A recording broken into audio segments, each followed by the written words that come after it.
ਉਹ ਅਸੀਂ ਨਾ ਜਣੇ ਉਖੜ ਪਿਓਸੇ ਤਾਂ ਕੋ ਗਾਲ ਦੁੱਪੜ ਹੋ ਗਏ।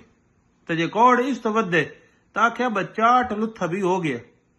ਆ ਤੁਹਾਨੂੰ ਸੁਣਾਉ ਸਮੋਕ ਕੇ ਹੁੰਦਾ, ਗਸੁੰਨ ਕੇ ਹੁੰਦਾ, ਅੜਬੋਚ ਕੇ ਹੁੰਦਾ, ਇਹ ਸਾਰੀਆਂ ਗੱਲਾਂ ਸੁਣਾਉ ਸੋਭਾ। ਆ ਜੱਟਾਂ ਦੇ ਨਾ ਲੜਾਈ ਦੇ ਦਰਜੇ ਹੁੰਦੇ ਨੇ। ਪਹਿਲੀ ਹੋਈ ਗਾਲ ਦੁੱਪੜ ਹੋ ਗਈ। ਤੇ ਜੇ ਕੌੜ ਵੱਧ ਵੰਜੇ ਤਾਂ ਆਖਿਆ ਕੋ ਚਾਟ ਲੁੱਥਾ ਵੀ ਹੋ ਗਿਆ। ਇਸ ਤੋਂ ਗੱਲ ਲੱਗਣ ਟੋਰੇ ਤਾਂ ਆਖਿਆ ਮੁੱਕਾ ਗਸੁੰਨਾ ਤਾਈਂ ਗੱਲ ਅਪੜ ਗਈ ਹੋਈ ਉੱਥਾ। ਤੇ ਜੇ ਗੱਲ ਅੱਗਾ ਵੱਧ ਗਈ ਤਾਂ ਆਖਿਆ ਲਿੱਤਰ ਪੌਲੇ ਤੱਕ ਖੇਡ ਅਪੜ ਗਈ। ਤਾਂ ਮੋੜ ਅੱਗਾ ਵੱਡਾ ਬੇੜ ਹੁੰਦਾ ਹੀ ਉੱਥੇ ਤਾਂ ਡਾਂਗਾਂ ਵਗ ਗਈਆਂ। ਇਹ ਇਸ ਵਿੱਚ ਨਾ ਇਹ ਜਿਹੜੀਆਂ ਆ ਮੁਖਤਲਿਫ ਸੱਟਾਂ ਹੁੰਦੀਆਂ ਨਾ, ਮੁੱਕ ਗਸੁੰਨ ਨੜਬੋਚ ਅੰਜੇ ਧਿਆਨ ਆਇਆ ਬਸੰਗੀਆਂ ਨਾ ਇਹ ਵੰਡ ਕੇ ਦਸੀਏ।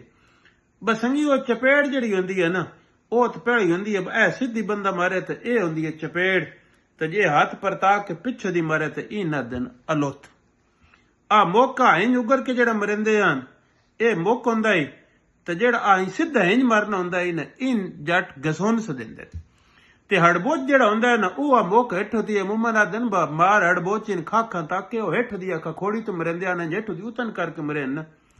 ਤੇ ਇਨ ਹੜਬੋਚਾ ਦਿਨ ਇੰਜ ਲੱਤ ਮਰਨਾ ਜਿਹੜਾ ਹੁੰਦਾ ਨਾ, ਲੱਤ ਉੱਤਾਂ ਚਾਹ ਕੇ ਤੇ ਪੈਰਾਂ ਦਾ ਹੇਠਲਾ ਪਾਸ ਹੁੰਦਾ ਇਨ ਇੰਜ ਕਰਕੇ ਉਹਦੇ ਨਾਲ ਲੱਤਾਂ ਨਾਲ ਦਫਾ ਮਰੀਵੇ ਤਾਂ ਕਿ ਫਲਾਣੇ ਲੱਤ ਮਾਰੀ। ਤਾਂ ਜੇ ਪੈਰ ਕਤਰੀ ਨਿਵਾ ਕੇ ਸਿਰ ਪੈਰਾਂ ਦਾ ਉਤਲਾ ਪਾਸਾ ਛੱਤਰ ਮਰੀਵੇ ਜਾਂ ਅੱਗ ਪੱਬ ਮਰੀਵੇ ਤਾਂ ਇਨ ਮੁੜਾ ਦਿਨ ਫਲਾਣੇ ਠੁੱਡਾ ਮਾਰਿਆ। ਇਹ ਅੰਜ ਵੱਖ ਵਾਕਾਂ ਮੁੱਕ ਕੇ ਆ, ਗਸੁੰਨ ਕੇ ਆ, ਠੁੱਡਾ ਕੇ ਆ, ਲੱਤ ਕੇ ਆ, ਅੜਬੋਚ ਕੇ ਆ, ਚਾਟ ਕੇ ਆ। ਤੇ ਇੱਕ ਹੋਰ ਹਥਿਆਰ ਝੁੰਡੀ ਹੁੰਦਾ ਏ। ਬਸ ਜੇ ਮਰੀਨ ਲੱਗ ਪਣਾ ਉਸ ਥੱਲੇ ਝੁੰਡੀ ਵਾਹ ਬਣੀ ਤੇ ਉਹ ਝੁੰਡੀ ਵਿੱਚ ਚੰਗਾ ਭਲਾ ਬੰਦੇ ਨੂੰ ਟੰਗ ਲੈਂਦੀ ਗਏ। ਤੇ ਮੁੜ ਆ ਚੋਖੇ ਕਮਜ਼ੋਰੇ ਜਿਹੜੇ ਹੁੰਦੇ ਹਨ ਜਿਹਨੇ ਥੱਲੇ ਮਰੀਂਦੇ ਪਏ ਹੁੰਦੇ ਹਨ ਬਾਜ਼ੂਕਾਤ ਬੇੜਾ ਵਿੱਚ ਚੱਕ ਗੱਤ ਪੈਂਦੇ ਹਨ। ਤੇ ਚੱਕ ਮੁੜੋ ਇੰਜ ਮਰਿੰਦੇ ਹਨ ਬੁੱਤਲੇ ਮਰਨੇ ਰਹਿਣਾ ਤੇ ਥੱਲੇ ਉਸ ਬੋਟੀ ਪੱਟ ਲੈਣੀ। ਆ ਹੱਥੋਂ ਸਖਣੇ ਜਿਹੜੇ ਬੇੜ ਹੁੰਦੇ ਹਨ ਨਾ ਇਹ ਉਹਨਾਂ ਵਿੱਚ ਇਹ ਹੁੰਦਾ ਈ ਬਚਪੇੜ ਮੁੱਕ ਗਸੁੰਨ ਅਲੁੱਥ ਲਿੱਤਰ ਪੌਲਾ ਇਹ ਹੱਥੋਂ ਸਖਣੇ ਹੁੰਦੇ ਹਨ। ਤੇ ਜੇ ਮੁੜ ਕੋਲ ਹਥਿਆਰ ਕੋਈ ਛੋਟਾ ਹੋਵੇ ਆਈ ਬਲਮ ਕੁਆੜੀ ਛਵੀ ਤੇ ਮੋੜੋ ਗੱਲ ਅੱਗਾ ਵੱਧ ਵਿੰਦੀ ਗਏ। ਅੱਗ ਵੇੜ ਆਖਿਆ ਬਈ ਇਹ ਲਫ਼ਜ਼ ਜਾਣ ਤੇ ਸੰਗੀਆਂ ਨਾਲ ਗੱਲ ਕਰੀਏ। ਵਸਤੇ ਰਵੋ ਜੁਗ ਜੁਗ ਜੀਓ।